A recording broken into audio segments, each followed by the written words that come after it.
Good morning, everybody. Welcome back to the channel. I hope everyone had a wonderful Christmas. But we are back.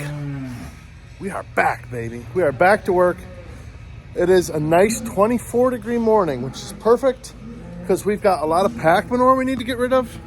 We're going to clean out some calf pens in our old barn. I'm also, just for fun, going to take the skid steer and slinger down to that settling lane for our new lagoon. And just for fun, we're just going to dig and see if there's any sand in there. It's been 1 week since we started putting manure into that pen, or into that pit. So in theory, there should be about 6 10-wheeler loads of sand, because that's how much we bet every week. So in theory, there should be that much in there. Now, we'll see. The pit was relatively full of heifer manure before we started pumping sand through it. But I don't know. I said, you know what? We got some weather. The ground's somewhat frozen.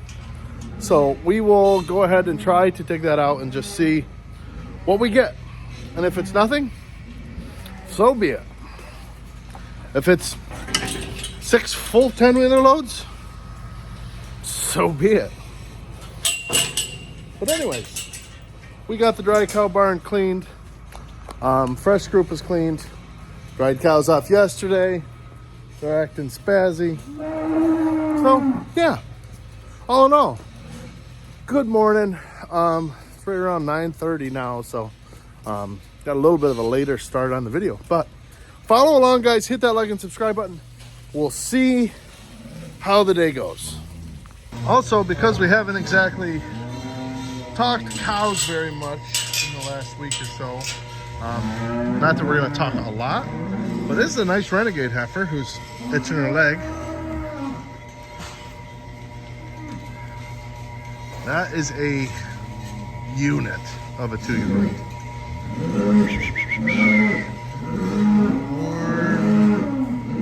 Yeah, so she's actually 25 months old. She must have had a little bit of trouble getting bred. Hey, can you quiet down? I'm trying to make a video. Thank you. Yeah, so she's 25 months old. She must have been a little bit of a problem breeder, but holy moly, is that a unit of a cow. Walks uphill. She is going to have a rockin' udder.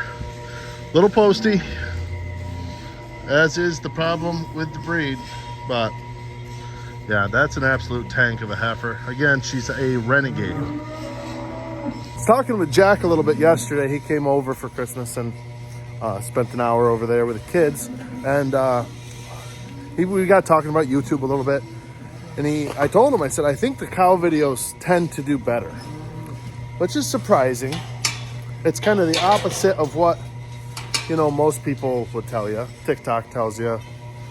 Not a lot of people do content on cows, which is why I think those videos are doing better, because not a lot of people talk cows.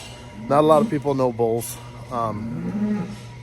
Stuff like that. So he suggested, hey, why don't you ask your viewers what bulls they want to see? So if you guys have a bull that you guys want to use or thinking about using or have used and want to see if we have any milking daughters, throw in the comments, guys.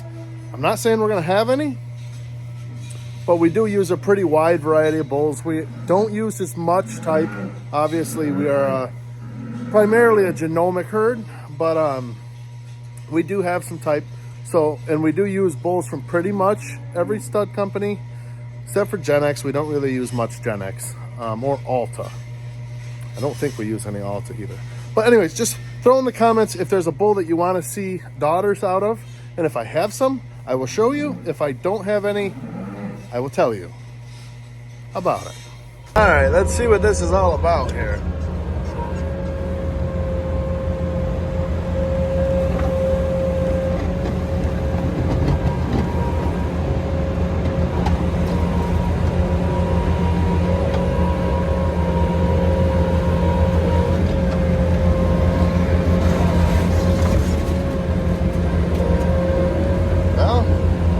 Definitely sand, and there's definitely frozen manure. So Well, we'll go get the slinger and load up what we can here, I guess. Yeah, I mean, that's all sand right there. Obviously, the little bit on top is frozen manure, but you can kind of see over along the wall where I scooped, that was sand. So, you know, you scoop here and scoop there, get a few scoops out. Hey, it's something. Then we'll take the excavator and we will dig out of there and see what it's like in there, I guess. Flowing through here pretty good though. All right, well, I just took the excavator down through, and that entire pit, there's not much sand in there. So that's quite surprising to me, actually. Like, I thought for sure that was gonna catch a lot. Now, like I said, we just started putting it in there, you know, it'll be a week ago this afternoon. So I'm sure eventually it'll fill up. I'm honestly shocked that it's not already filling up, just because our sand tends to settle out so quickly. But yeah, you can see I busted it up all the way down through there. There was frozen manure on the top, but I didn't really get much sand. So curious to see how that works as we move forward here. It was almost a bust to begin with. You can see where the excavator was setting. The tracks were frozen solid, but I was able to pick it up and get them broke free. So tell you what, I am excited for everything to get wrapped up so we can start tidying this place back up. These piles of concrete and dirt and stone and pipe and rebar and all this kind of stuff. It's a little bit annoying, but that comes with the territory of building any project. So I'm excited to get it wrapped up so we can call it a day. Yeah, you can see she was frozen pretty solid right to the ground. Oh well. So yeah, there's less sand than I thought we got to dig out today, which is not a bad problem, I guess. You're probably saying, well, Dalton, what was the point in doing all that if you weren't going to catch sand? One, we will catch sand. We'll catch some. You know, I don't care if it's, you know, once a month we get a few loads out. If we have the opportunity, that'll work out just fine. Two, the alternative was to just pump raw manure into the lagoon straight, which would have been fine, but then we would have caught zero sand. And we would have had to put a pump in this pit to get it from there to there. We'd have had to hook these pits together regardless, because this heifer pit right here is not big enough. We've outgrown it. So we were cleaning it out once a week before, which was a pain in the butt. It's a waste of time. So now by hooking them together and plumbing our parlor water, and our milk cow manure through here, that takes care of this issue of what to do with the heifer manure, because the cow manure and the parlor water and everything like that, the rainwater is soupy enough to flush the heifer manure into that pit. So that's part of the reason why we did this. And like I said, if I can get 3-4 skid steer buckets out of here, I'll consider that a win for today. And again, it's been 1 week, so I'll keep you guys posted, but I'm betting we end up getting to the point where eventually this heifer pit will be full. Whether it fills up regularly or, you know, once every few months to clean it out, either way, I think this is going to work out pretty well. So I'm happy with it. I'm going to go ahead and get this loaded, and then we are going to try spreading some liquid. Tyler is spreading pack manure with our tube line, the Nitro 600 spreader. So I'm going to get the Noon and the 9320 fired up. We're going to just pull direct, get rid of some liquid today too while the ground is firm. So we ended up with 4 full skid steer buckets of sand out of there, which is not very much, but again, short period of time. I was thinking it actually might work to our advantage, because one of the downfalls to having that settling system the way that it was just the amount of time that we were going to have to spend digging sand out of there. I was kind of planning on, like, hey, maybe once or twice a week, go down through, dredge it out. I was expecting, like I said, probably 4 slinger loads was kind of what I was thinking. And again, it'll build up, and it will definitely not only be 4 skid steer buckets a day, but it wouldn't be the end of the world if I didn't have to clean it out every week. If it could be a, once or twice a month kind of thing. So that should work out. So I know I said we were going to spread liquid. Plans have changed. This is our old barn. We've got a lot of weaned calves in here, probably 100, 150 of them. We've had a lot of trouble in this barn this week with the weather changing. Well, it's the last few weeks with the weather changing and pneumonia. So we're trying to stay ahead of that. So I'm going to actually get these pens cleaned. At least a couple of them, the worst ones. We'll go ahead and get those cleaned right out. While Tyler's spreading pack manure, he's spreading pack manure that we already had stockpiled. While that machine's running, while the ground's frozen, I'll start hoeing the pens out. He can load it and spread it. So we'll work on that for a little while. So the plan is these two pens right here came out of the hutches at the same time. So we're gonna combine these pens, and then I will move one of these pens into the empty pen while I'm cleaning. Then we'll put them back. And we'll put this pen into that pen, clean that one, and then we'll put them back in there. At least that's the theory.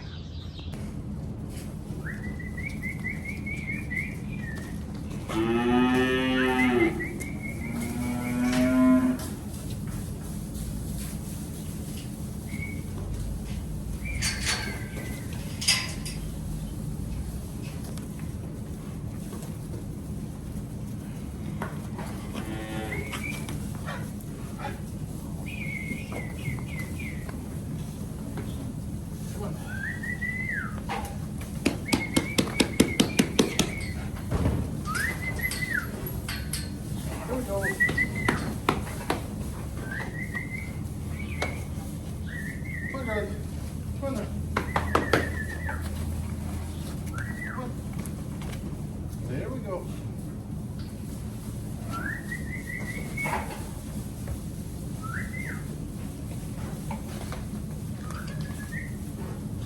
Come on, girls.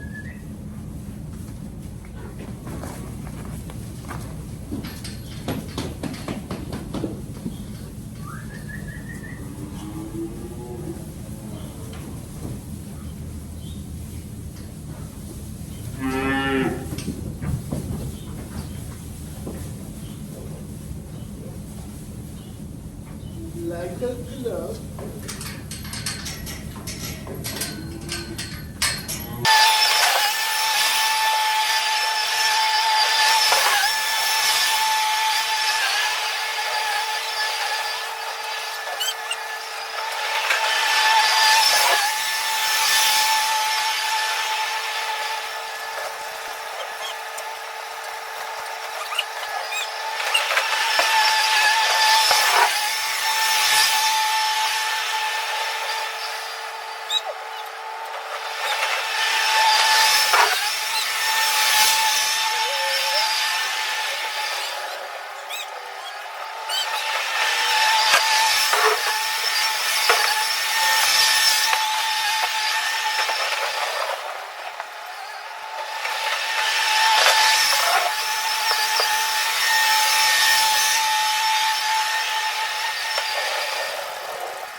So you guys get the point. That was one complete cleaning of a pen. This barn is a pain in the butt to clean. Used to have freestalls, so there's curbs on both sides. Probably should fill it in with something, but it really doesn't make sense to spend the money. But we'll probably will eventually, who knows. But anyways, that's it. We're just gonna keep doing this. It's probably gonna take us at least a couple more hours. All right, so before we wrap up this barn, we're gonna go through and open it back up. Gonna open up the overhead door. There's these little windows here. We're gonna open those back up because it's currently 32. It's supposed to just keep going up in temperature throughout the week. So for ventilation purposes, we are gonna go ahead and open everything up. I'm gonna try to anyways. Sometimes these doors can be, that actually wasn't so bad. See if I can do this two-handed or one-handed, I don't really know. Kind of has these little things here. A little something like that. So they just kind of hook in and yeah, we're gonna go ahead and open them right up.